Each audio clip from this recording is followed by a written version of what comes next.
Ceci est un livre audio autogénéré par Google. Écologie et formation. Écologie et formation. Collection dirigée par Dominique Cotreau et Pascal Galvani. Cette collection veut explorer les relations formatrices entre les personnes, les sociétés et l'environnement. Formation de soi et ou d'une société dans son rapport aux matières, aux éléments, aux milieux naturels et urbains et réciproquement, formation de l'environnement par ses occupants. La survie écologique implique ces écoformations et leur prise de conscience pour inventer une nouvelle identité terrienne, transformant nos rapports d'usage en rapports d'usage pour un développement durable. Ces ouvrages s'adressent à toute personne intéressée par les liens entre formation et environnement. Animateurs, enseignants, formateurs, éducateurs à l'environnement, praticiens et chercheurs. Dernière parution. Bockel Jean-Pierre Feu et pédagogie, la pédagogie comme art du feu 2016. Javel Aurélie Dire, les relations homme-nature dans la transition agroécologique 2016. Pinot Gédir, de l'air. Essai sur l'écoformation 2015. P. Galvani G. Pinot Monsieur Taleb, le feu vécu 2015. Coord. Dolores contre MIGWANS, une pédagogie de la spiritualité amérindienne 2013. Christian Verrier, Marcher, une expérience de soi dans le monde. Essai sur la marche écoformatrice 2011. Peter Wren, le chaman et l'écologiste. Veille environnementale et dialogue interculturel 2006. G. Pinot, des Bachelard, des Cotreau, à Monéron, Coord, Habiter la Terre. Écoformation terrestre pour une conscience planétaire 2005. Anne Monéron, Transhumance et éco-savoir. Reconnaissance des alternances écoformatrices 2003. Gaston Pinot, René Barbier, Coord, les eaux écoformatrices 2001. Dominique Cotreau, Formation entre terre et mer. Alternance écoformatrice 2001. Introduction générale. Hélène Bézy, Tony Froissart, Florence Legendre. Le cirque suscite aujourd'hui un intérêt grandissant sur les scènes artistiques, mais aussi au-delà, dans les pratiques d'éducation populaire, dans l'accompagnement de la gestion de crise dans les organisations, ou encore dans l'accompagnement des personnes en situation d'exclusion sociale ou de vulnérabilité, dans les hôpitaux, les EHPAD, les prisons et même les lycées professionnels, etc. Le cirque est aussi devenu une discipline scolaire prisée. Pourquoi un tel engouement ? Nous sommes des saltimbanques. Nous sommes très certainement sensibles à l'imaginaire que le cirque mobilise, et à ses résonances tout à la fois universelles et d'une actualité particulière. La figure de l'acrobate, du saltimbanque incarne cet imaginaire, comme le rappelle Valérie Fratellini à l'occasion de l'une de nos rencontres, avec l'idée qu'il est important de se souvenir de cet enracinement ancestral. Nous sommes des saltimbanques. L'acrobatie est ancestrale, on est d'avant la gymnastique, l'acrobatie c'était dans la rue. Ne jamais oublier que nous sommes des saltimbanques et en être fiers. Les historiens du cirque nous rappellent aussi cet enracinement de la figure de l'acrobate dans une histoire ancienne, qui nous renvoie à ce qui fait notre humanité, à une dimension anthropologique fondamentale de notre être au monde. La figure du saltimbanque nous renvoie à l'universalité d'un imaginaire du nomadisme qui nous fascine. Pascal Jacob évoque aussi la figure de l'acrobate, dans les cérémonies funéraires propres à certaines traditions de l'Antiquité, en Égypte notamment. La forme acrobatique se serait élaborée à partir des pratiques d'imitation des animaux, rapidité, force, agilité, convoquées pour négocier avec les dieux à l'occasion des rituels de la chasse. Le saut et la souplesse y ont, nous dit-il, une fonction compensatoire en opposant à la mort, présente une succession de figures représentant la vitalité irrépressible de la vie. Imaginaire ancestral donc, qui se scénarise en convoquant un ensemble composite d'éléments. La liberté du nomade, la sécurité et la solidarité de la tribu, la marginalité de l'être libre, l'universalité du dialogue entre l'homme et les dieux. L'imaginaire du cirque et ses résonances dans la société, la figure de l'acrobate. Nous venons de suggérer que la force de cet imaginaire est dans son alliage entre universalité et actualité. Revenons à l'actualité de cet imaginaire, et demandons-nous quelle peut être la fonction de cette figure maïtisée, de l'acrobate ou du saltimbanque. Gilbert Durand nous rappelle que l'imaginaire aime à s'exprimer dans des personnages qui sont autant de supports identificatoires qui guident notre conduite.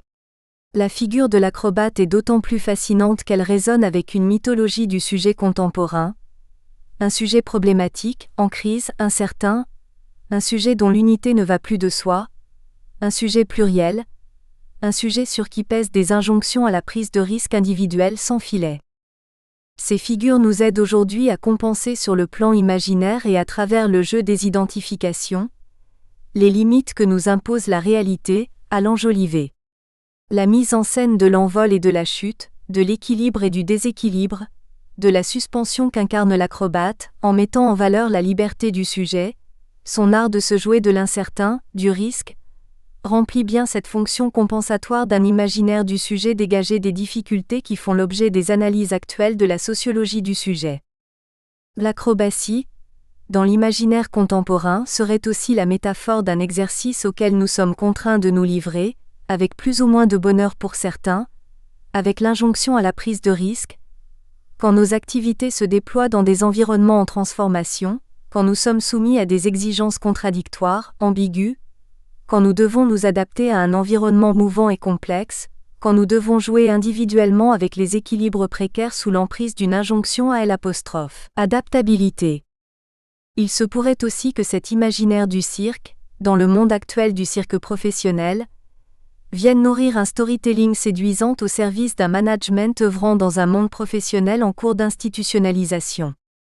Dans le prolongement de ce processus d'institutionnalisation, la diffusion des spectacles de cirque et des ateliers de formation aux activités circassiennes dans le secteur de l'animation, ne remplit-elle pas aussi cette fonction d'inscription de la personne dans une affiliation à un universel ? Ces pratiques amateurs ou d'éducation populaire, au risque d'apparaître comme un adjuvant thérapeutique ou un instrument des politiques sociales, ne se développent-elles pas aussi à la mesure de la fonction compensatoire qui est aussi la leur, nourrie de cet imaginaire ouvert sur les possibles, pour ceux dont les vies sont sous le signe du repli, de la précarité, de la fragilité ?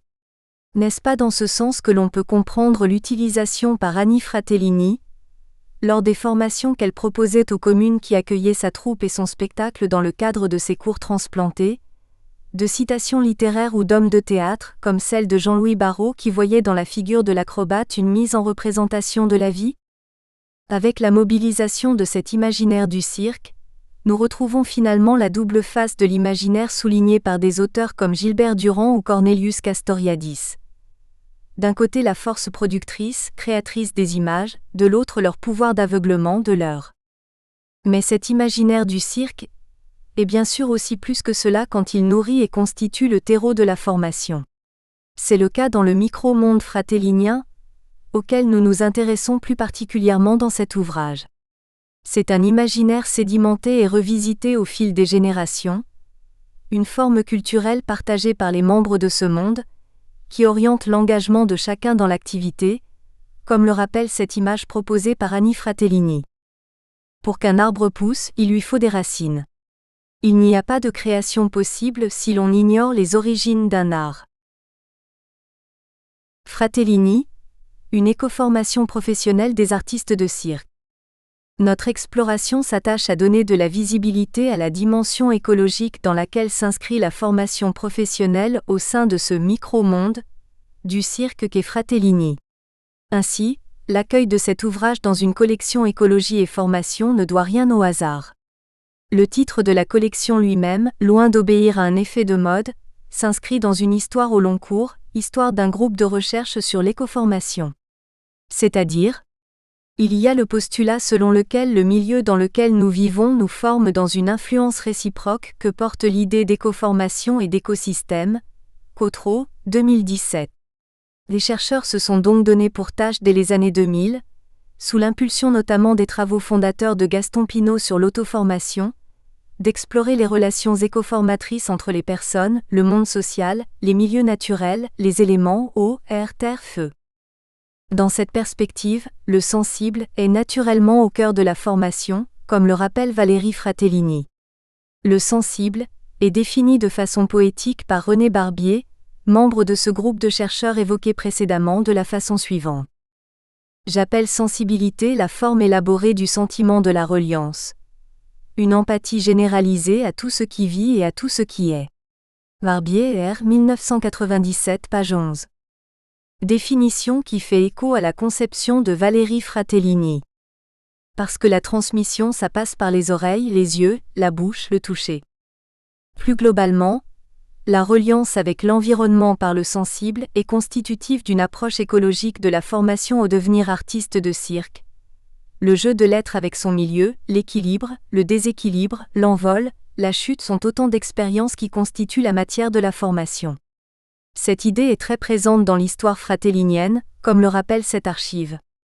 Dans toutes les disciplines du cirque, l'homme est en situation d'échange avec des systèmes qui lui sont étrangers. Pesanteurs, partenaires, animaux et spectateurs avec lesquels il doit créer des rapports de nature différenciée, équilibre, distance critique ou comique, afin de ne plus être étranger à ces domaines. Le sensible imprègne le quotidien. C'est par exemple le rôle si important de l'écoute sensible. Je lui ai dit « écoute le cheval », rapporte Valérie à propos d'une séquence de formation. Ces potentialités se déploient dans la sphère du local, qui est aussi celle de l'intimité sociale, protectrice, espace transitionnel, propice au tâtonnement et à l'expérimentation, lieu de l'invention, lieu de découverte, de la passion, confère partie 4. L'écoformation mobilise des savoirs et manières de faire qui ont pu se développer dans des milieux divers. Ce sont des savoirs non explicités tels que par exemple, l'habileté, l'ingéniosité, l'inventivité. Ces savoirs produits en sensibilité peuvent être une conjugaison de savoirs divers, recombinés, qui relèvent d'un espace-temps du vécu, du non-réflexif, du non-programmé, sur fond d'influences inconscientes, par exemple autour des valeurs de solidarité, de gratuité pour ce qui concerne l'Académie Fratellini, jouer c'est pas pour gagner. Jouer c'est pour jouer, nous dit Valérie Fratellini. Cette écoformation se développe particulièrement dans certaines circonstances. Par exemple dans les moments de transition, quand nos repères sont remis en question et que nous sommes amenés à puiser des ressources dans notre environnement. Elle est encouragée dans la vie associative, où un objectif commun à un groupe est porteur de cette dynamique écoformative. Elle est encouragée dans les échanges en réseau, dimension très présente dans la formation à l'Académie Fratellini. C'est une écoformation au quotidien. Nous parlerons ici d'une écoformation des interstices, c'est des échanges continuellement. C'est pas que dans un sens à un seul moment. C'est tout le temps quoi ? S'enthousiasme Valérie Fratellini. C'est dire aussi l'importance du rôle du collectif. Par exemple, une attention particulière est portée à la vie quotidienne partagée notamment sous le chapiteau.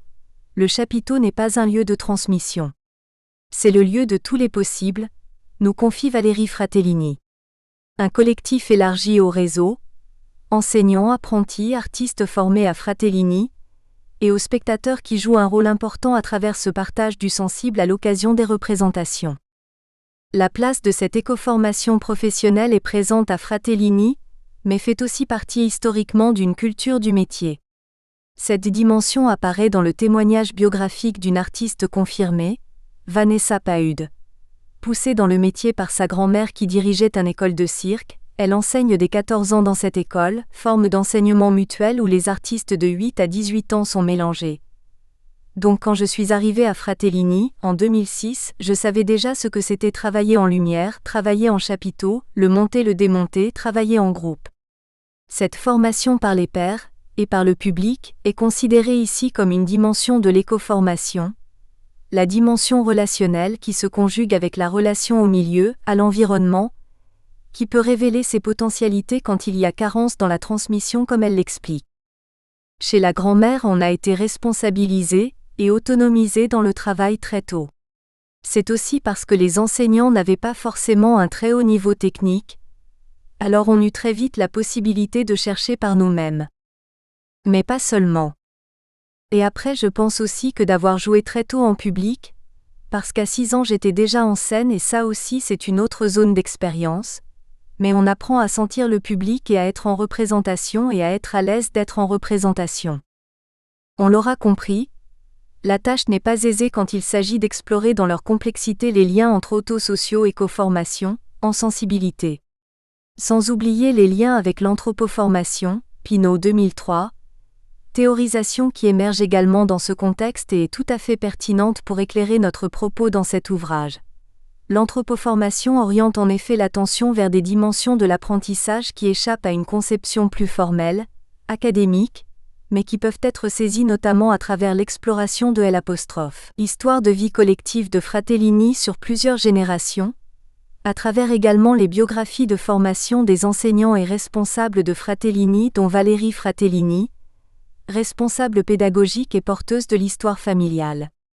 L'approche anthropoformative permet ainsi d'enrichir les dimensions de la formation prise en compte en y intégrant le rôle si important de l'imaginaire, des valeurs associées à une culture partagée, du rapport à l'autre, partenaire dans le spectacle, autres apprentis, spectateurs, voire animal, du partage de l'expérience sensible, qui a toute son importance dans ce contexte, dans l'apprentissage d'un numéro, l'expérience du déséquilibre, de la chute, de l'envol et parfois dans la prise de risque, mais aussi dans L'.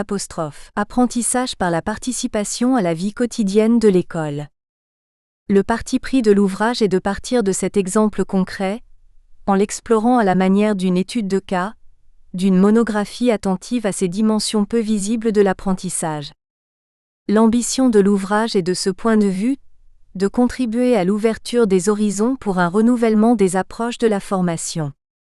Bien sûr, il est important de clarifier le lexique de cette approche écologique de la formation. Nous avons déjà mis en avant toute une terminologie. Auto-éco-anthropoformation, écosystème, environnement, monde et micro-monde. Nous considérons ici l'école Fratellini comme un micro-monde au sein de cet ensemble.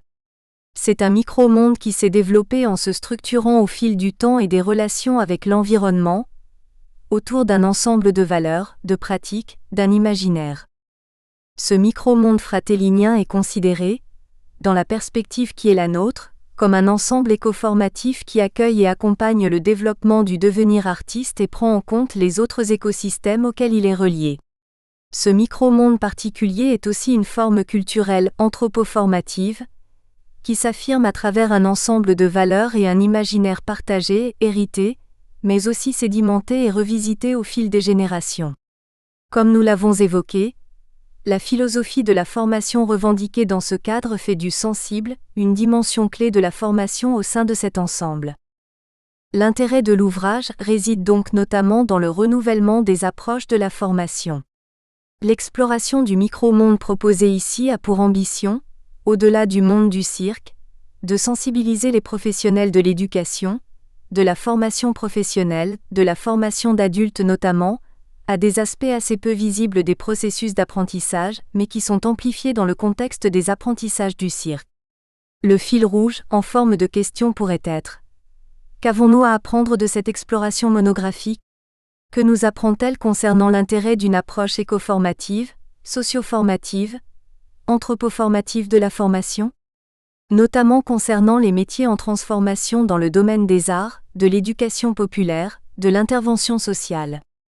Que nous apprend-elle sur les processus d'engagement dans l'activité dont elle permet le développement ? Sur les apprentissages informels ? Sur ce qu'est le sensible, et au-delà du monde du cirque, sur sa place dans l'apprentissage ? Il n'est bien sûr pas question de tirer de cette exploration une généralisation hâtive à d'autres lieux, mais de montrer comment une entité peut contribuer à un certain renouvellement de la réflexion des acteurs de la recherche, du monde de la formation professionnelle et de l'intervention sociale, Baker 2016. Elle peut dans ce mouvement contribuer à une autre lecture des univers institutionnels et organisationnels de formation, et à ce titre devrait intéresser les institutions et organisations concernées. À partir de ce fil rouge, l'ouvrage emprunte 4 entrées. Une première partie est consacrée au contexte que constitue l'histoire de Fratellini, et son inscription dans un environnement culturel et politique particulier, avec ses moments fondateurs, les récits qui l'accompagnent, les valeurs qu'il apporte, l'imaginaire partagé, les moments de transformation. Se dessine à cette occasion le potentiel anthropoformateur du micro-monde fratellinien. Une deuxième partie vise à situer Fratellini dans le territoire professionnel de la formation des artistes de cirque. On est ici du côté de la dimension socio-formative, à partir de laquelle Fratellini négocie son adhésion à un processus d'institutionnalisation qui lui a permis de tenir sa place dans l'écosystème du cirque aujourd'hui, et nous permet au passage de comprendre comment École a su construire et préserver son caractère propre. Elle a dû pour ce faire conjuguer ses propres particularités et mobiliser tout autant les auditoires extérieurs de l'État, du public et des lieux de travail du monde du cirque. Une troisième partie s'intéresse à la manière dont l'équipe enseignante s'inscrit dans ces spécificités écoformatives fratelliniennes de la transmission du métier d'artiste de cirque. La construction de la posture professionnelle est ici analysée comme un processus écologique, qui permet de comprendre tout autant ce que le travail et l'emploi font à l'individu, que ce que l'individu fait à son environnement professionnel. Une quatrième partie s'appuie sur une série d'entretiens effectués en particulier avec Valérie Fratellini, responsable pédagogique actuelle, pour explorer de façon approfondie les dimensions éco-anthropoformatives de la formation développée à Fratellin. Le propos est de mieux identifier les différentes dimensions d'une pédagogie du sensible, plus ou moins diffuse ou formalisée, plus ou moins individualisée, dans laquelle l'expérience sensible partagée vient nourrir l'apprentissage de chacun et du collectif, comme l'illustre le témoignage de Jérôme Thomas dans la 5e partie de l'ouvrage. L'exploration conduit à dessiner plus précisément les contours et les étayages de cette pédagogie du sensible. Elle ouvre sur des pistes d'expérimentation et de réflexion pour la formation et l'apprentissage dans d'autres contextes. La 5e et dernière partie présente le témoignage de Jérôme Thomas, artiste aujourd'hui reconnu dont la formation est passée par l'école Fratellini dans les années 1970. Tout en ayant créé sa propre compagnie, il demeure lié à l'école. Son parcours illustre une forme possible de cette expérience, de ses ramifications et prolongements au sein d'un écosystème plus large de formation et de création. Première partie, Fratellini, une communauté de création et d'apprentissage singulière dans le monde du cirque. Hélène Bézy, Tony Froissart. Introduction. Comment qualifier l'expérience Fratellini ? En première approche, cette expérience est associée à un nom, Fratellini. C'est-à-dire à une famille qui, sur plusieurs générations, s'est engagée comme nous le verrons, dans la transformation de la pratique du cirque et a contribué activement au renouvellement de ce champ dans ses différentes dimensions créatives, pédagogiques, organisationnelles, professionnelles, en se démarquant du cirque traditionnel familial, mais sans jamais le renier, pour participer pleinement au développement des formes actuelles du cirque. L'expérience Fratellini est donc tout à la fois une expérience au long cours, une expérience aux frontières, une expérience pionnière et actuelle, qui impose sa marque au cirque contemporain. Aujourd'hui encore, l'Académie Fratellini continue de faire vivre l'héritage des 3 petits frères, jusqu'à proposer une démarche éminemment originale qui a pu s'épanouir à partir d'un terrain fertile issu en partie de la transmission familiale, et qui a ensuite été stimulé par l'émergence dans les années 1970 d'un nouveau cirque. Ce nouveau cirque a conduit à l'avènement du cirque contemporain. Ce terreau est donc constitué par une histoire, un héritage, un imaginaire et des valeurs partagées, mais aussi par une ouverture au renouvellement. Notre parti pris dans les pages qui suivent est celui d'interroger cette disposition d'un collectif à ce qui peut apparaître comme une expérimentation permanente qui se nourrit d'une conception anthropoformative de l'apprentissage. L'exploration de ce petit monde s'est appuyée sur une démarche de type monographique, qui nous a conduit à croiser les témoignages des acteurs d'aujourd'hui avec ceux d'hier, participants actifs ou témoins périphériques. Nous avons conscience du risque qui n'est jamais loin, qu'il y aurait à fabriquer un récit plaisant et participant à la mythologisation d'un collectif avec ses héros fondateurs. Là n'est pas l'objet de cette partie qui propose au lecteur une exploration de la part largement invisible de la formation de l'artiste que l'on nomme le contexte, l'environnement, et qu'il est important de prendre en considération si l'on veut comprendre les ressorts d'une pédagogie du sensible. Cette pédagogie du sensible est une exigence bien identifiée par Annie Fratellini, comme en témoigne cette anecdote. Sollicitée pour écrire quelques lignes sur le rire, Annie Fratellini déclare ne rien pouvoir écrire de plus beau que les paroles d'Henry Miller. Le clown exerce sur moi un profond attrait justement parce qu'entre le monde et lui se dresse le rire. Son rire à lui n'a jamais rien d'homérique. C'est un rire silencieux, sans gaieté comme on dit. Le clown nous apprend à rire de nous-mêmes. Et ce rire-là est enfanté par les larmes. En s'appuyant sur ces mots, Annie Fratellini ne révèle-t-elle pas les fondements d'une pédagogie héritée de ses aïeux et développée avec Pierre Étais, avant d'être remise sur le métier par sa fille Valérie lorsqu'elle rejoint l'Académie Fratellini en 2008 ? Cette aventure au long cours est inaugurée par les trois frères Fratellini, Paul, François et Albert, qui inventent une nouvelle approche du clown et à cette occasion, imposent le nom Fratellini dans le paysage du cirque de l'époque, avant la guerre de 1914. 2 générations plus tard, dans une sorte de fidélité à cet esprit de renouvellement porté par les trois frères, Annie Fratellini reprend cette dynamique de transformation avec Pierre Étais. Le ferment en sera un travail de renouvellement dans l'approche de la figure du clown. L'esprit de renouvellement sera aussi dans une ouverture du cirque sur d'autres arts, eux-mêmes en développement. Et également dans la rupture avec la conception traditionnelle de l'apprentissage sur le modèle du cirque familial, et dans la promotion d'une formation ouverte à tous et aux finalités diversifiées. Formation professionnelle mais aussi formation amateur. S'agissant de la formation professionnelle, celle-ci concernera non seulement la formation des futurs artistes mais aussi des techniciens. Le renouvellement sera enfin dans la participation active de Fratellini au processus d'institutionnalisation des arts du cirque, tout en revendiquant une singularité dans ce cadre. La structure de ces transformations, leur étayage, semble intimement associé à un certain état d'esprit collectif qui intègre passion partagée pour le métier, soutien à la participation de tous, valeurs de solidarité et de partage. C'est une ambiance, un certain esprit de subversion dans l'approche de l'institution et de la pédagogie qui semble inhérente à l'histoire familiale, et qui pratique notamment l'écoformation avant la lettre. Ce cadre est aussi caractérisé par la revendication d'un cirque expérimental, qui peut accueillir des formes d'engagement de l'artiste qui fassent place à l'expérimentation d'un soi artistique, et d'engagement du formateur du côté d'une pédagogie du sensible. Les acteurs de cette transformation ne manqueront pas de souligner leur volonté de se démarquer du cirque commercial à grande échelle, du cirque de performance en cours de développement. La transformation est au cœur de cette expérience dans une démarche qui conjugue recherche, expérimentation, auto-formation collective permanente tant sur le plan de la création, de la formation que de la forme organisationnelle.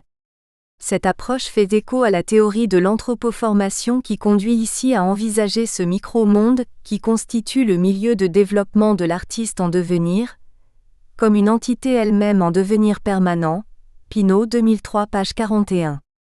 Ce petit monde étonne aussi par sa disposition à l'ouverture aux ressources de l'environnement, par exemple aux autres domaines voisins de création, danse, musique, cinéma, mais aussi aux lieux fédérateurs entre ces différents domaines artistiques. Toutes ces dimensions du renouvellement sont sans doute un indice d'une disposition d'une autre nature, disposition à l'autotransformation, à l'autopoïèse, Varela, 1989, attestée par exemple par la densification des réseaux avec le temps dans une dynamique de développement en rhizome. Cette dynamique est attestée aujourd'hui. L'Académie Fratellini poursuit l'œuvre de la génération antérieure tout en l'amplifiant par un élargissement de la communauté à un réseau solidaire composé pour une large part de la première génération d'artistes formés dans les écoles de cirque. 1. L'empreinte créative d'une famille de circassiens. L'apport déterminant des Fratellini pour un cirque qui, délaissant le grotesque ou l'exubérance, intègre la dimension poétique, trouve ses origines à la fin du XIXe siècle quand Enrico Gaspero, dit Gustave Fratellini, souhaite devenir artiste de cirque et, comme l'a démontré Philippe Goudard, 2016, décide de se professionnaliser.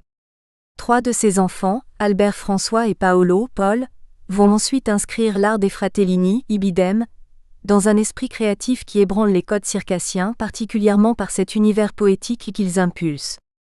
2 générations plus tard, Annie délaisse quelque temps un cirque qu'elle juge devenu vulgaire et sans véritable âme artistique. Elle rompt ainsi avec la tradition familiale pionnière pour effectuer un détour par la musique et le 7e art. Elle passe alors quelques années sur d'autres scènes où elle cultive son sens artistique avant que ne survienne la résurgence d'une vocation dormante et le retour aux fondements fratelliniens du cirque tels que Philippe Goudard les a identifiés. Créer, innover et transmettre, ibidem. L'originalité créative des 3 frères.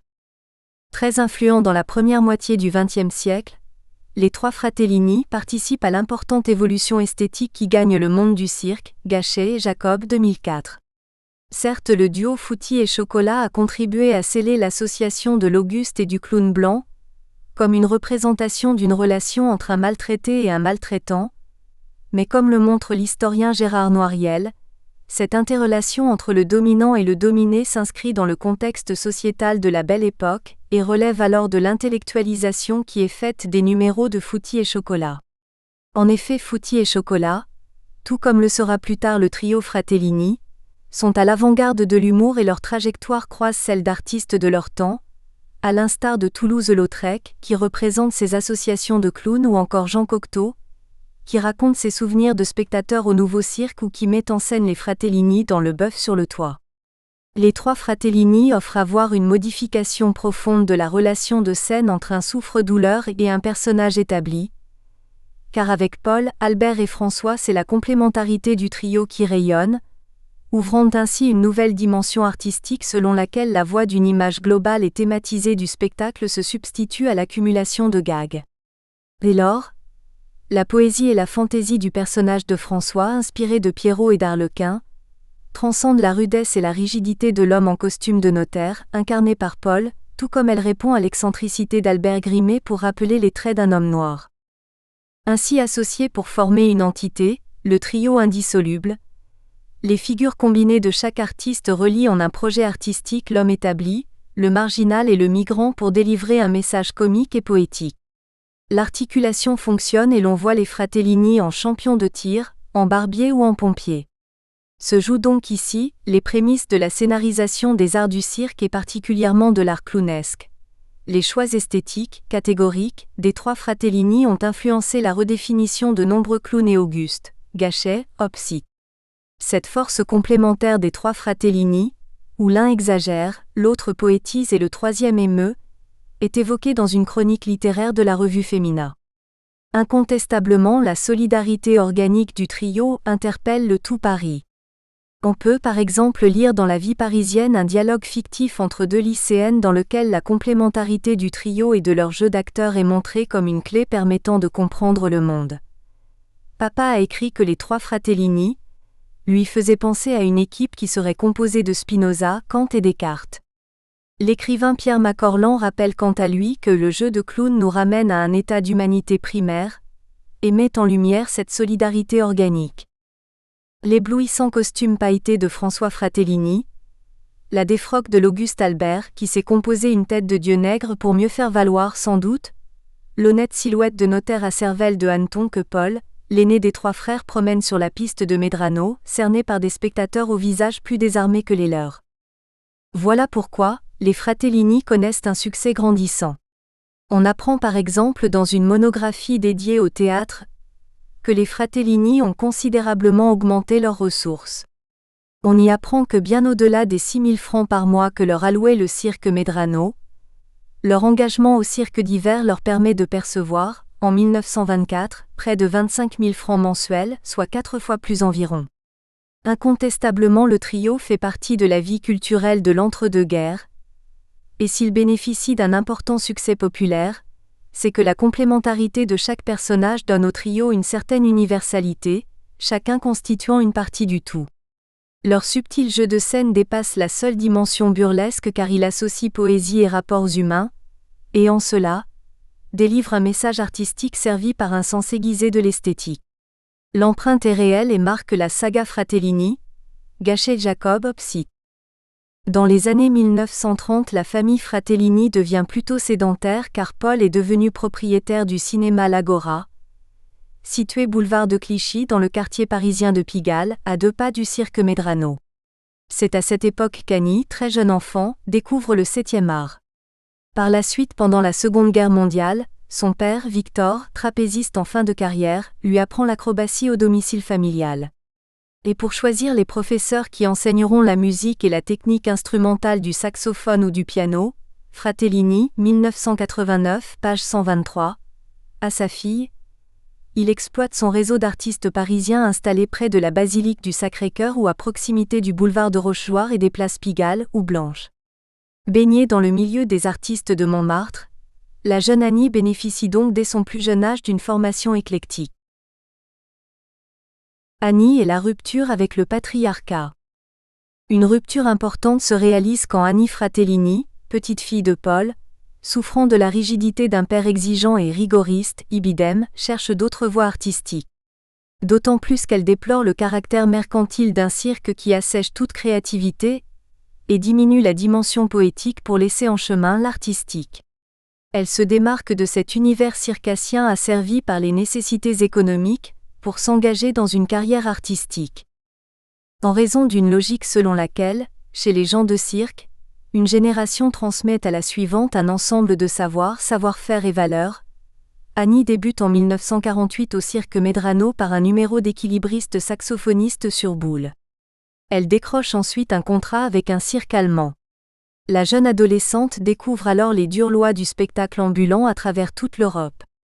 Cependant, confrontée à la mécanique déjà bien huilée d'une industrie du spectacle où les numéros se succèdent dans un rythme soutenu, elle ne retrouve pas l'ambiance et les repères du cirque de son enfance, Opsite, page 135. Si bien qu'en 1953 elle décide d'explorer une autre voie artistique en se consacrant à la musique de jazz et au chant. Elle enregistre ainsi un disque, Enfant de la balle, teinté de nostalgie. Son œuvre d'artiste est d'ailleurs régulièrement colorée de petites touches circassiennes, preuve qu'on ne se défait jamais totalement de cette imprégnation. Ainsi, lorsqu'elle se tourne vers le cinéma, c'est pour jouer dans le film à sketch Mamzelle Souris. Cette comédie riche en gags permet à Annie... Nous espérons que vous avez apprécié cet aperçu. Pour continuer à écouter ce livre audio sur Google Play Livres, utilisez le lien dans la description de la vidéo.